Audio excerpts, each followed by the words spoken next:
رئيس الاتحاد الكويتي لكرة القدم هيثم المطيري. السلطات الكويتية سمحت بدخول 200 مشجع عراقي لحضور مباراة الكويت والعراق في 10 من الشهر المقبل ضمن التصفيات النهائية لكأس العالم 2026. استاد جابر الدولي الذي ستقام عليه مباراة العراق والكويت سعته 60,000 مشجع. الفيفا يلزم بحضور نسبة جمهور الخصم في مباريات كرة القدم 8%، ما يعني حصة العراق هي 4800 مشجع. الاتحاد الكويتي أعلن السماح بدخول 200 مشجع عراقي فقط إلى أراضيها، من الحدود إلى الملعب الباصات الكويتية، وبالعكس يعني العودة مباشرة بعد انتهاء المباراة. هذه النسبة تعتبر 3% من الجمهور العراقي، يعني حتى لم يسمحوا بدخول 1%، وهذا مخالف لقوانين الفيفا. الاتحاد الكويتي أكثر المستفيدين من قرار السلطات الكويتية، لأن حضور 4800 مشجع عراقي يعني إعطاء أفضلية للمنتخب العراقي بالملعب، بعيدا عن الأمور الفنية. دور الاتحاد العراقي يأتي بضرورة الاعتراض لدى الفيفا على هذا التعامل، ويكون القرار من الاتحاد الدولي إلزام الاتحاد الكويتي بتسهيل دخول العدد المحدد من قبلهم إلى الأراضي الكويتية. هناك من يحاول ممارسة أمور خارج الرياضة لغرض الاستفادة منها والتأثير على معنويات لاعبين في هذه المباريات. أفهموها صح وأشتغل بذكاء مثل ما يشتغل الآخرين علينا. النجم الدولي الكويتي السابق فهد العنزي. بالنسبة لي كلاعب كويتي سابق المشاكل حاليا مو وقتها مع العراق، وأتمنى تدخل الناس الطيبة في إنهاء الفتنة والإساءات والتجاوزات بين العراق والكويت. نحن إخوة وأشقاء، فلا نترك المشاحنات والقيل والقال لنا. كرة القدم تجمع الشعوب ولا تفرقها. علي الأحمدي سجل هدف فريقه الأول بمرمى ويمبلدون، وشارك أساسيا لغاية الدقيقة 78 بكأس الرابطة الإنجليزية بمباراة خسرها فريقه بركلات الترجيح. المهاجم العراقي علي الأحمدي يرفض الاحتفال بعد تسجيله هدف مع بسويتش في مرمى فريقه السابق. المحلل الكويتي بدر جمعة: يجب أن نكون واقعيين، نحن سننافس على المركز الثالث أو الرابع، لنا المركز الأول والثاني لكوريا أو العراق أو الأردن. منتخبنا الكويتي سينافس فلسطين وعمان. علينا أن نحصل على 7 نقاط من منافسينا فلسطين وعمان لنحصل على المركز الرابع، ويجب أن يتحمل الاتحاد المسؤولية ويعلنها للجماهير. هدفنا حجز مكان ضمن المراكز الأربعة. محافظ البصرة أسعد العيداني: سنعامل الكويت بالمثل إذا لم يدخل الجمهور العراقي أرضها.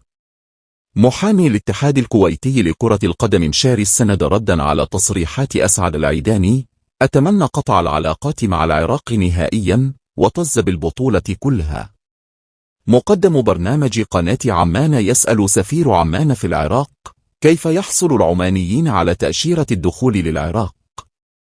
رد السفير: جماهيرنا العمانية بإمكانها الحصول على تأشيرة الدخول في نفس اليوم من سفارة دولة العراق في عمان، أو السفر للعراق والحصول على التأشيرة مباشرة في أي مطار في العراق.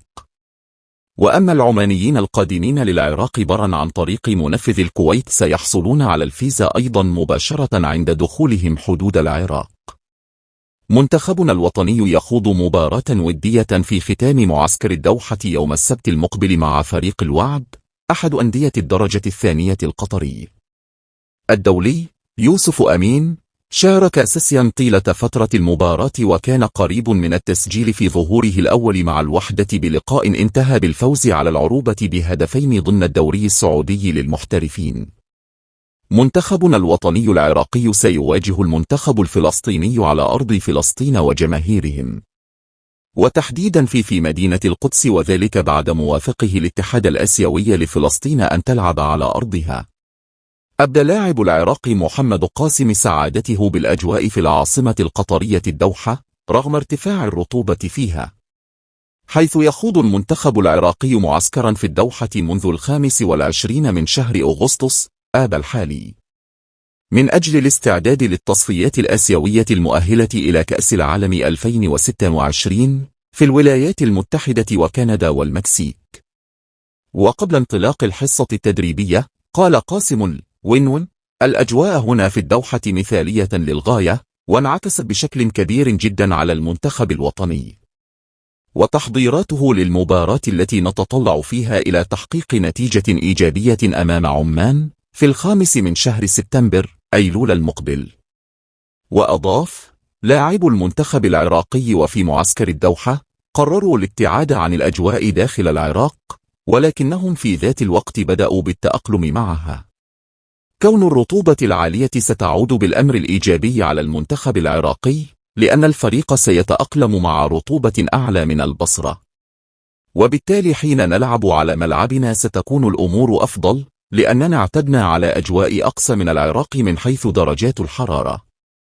وتابع: المنتخب العراقي يمتلك لاعبين مميزين للغاية وبعدد جيد أيضا، وهذا الأمر يمنح المدرب خيسوس كاساس المرونة اللازمة في اختيار أنسب اللاعبين بقائمة المنتخب العراقي، وبالتالي تكون لديه قاعدة كبيرة وبإمكانه الاستعانة باللاعب الأنسب والأجهز للمباراة المقبلة.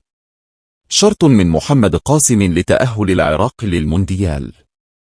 وعن عودته للمنتخب العراقي، أكد قاسم أن تمثيل المنتخب العراقي شرف ما بعده شرف، وكل لاعب طموحه يمثل منتخب بلده ويرتدي قميصه. بصراحة لولا الجماهير لما عاد محمد قاسم لصفوف الفريق العراقي من جديد.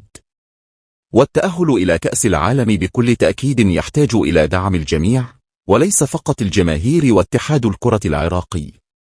وغاب قاسم عن صفوف المنتخب العراقي منذ نوفمبر تشرين الثاني 2022 بسبب مشكلة سابقة تتعلق بعدم قبوله الجلوس على دكة البدلاء في المباراة التجريبية بين الفريقين للعراق.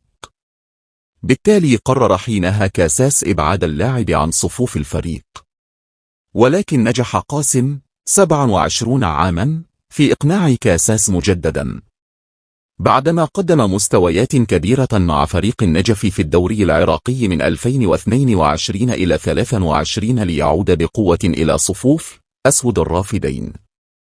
وسيلعب المنتخب العراقي في المجموعة الثانية بالتصفيات إلى جانب منتخبات كوريا الجنوبية والأردن وعمان وفلسطين والكويت.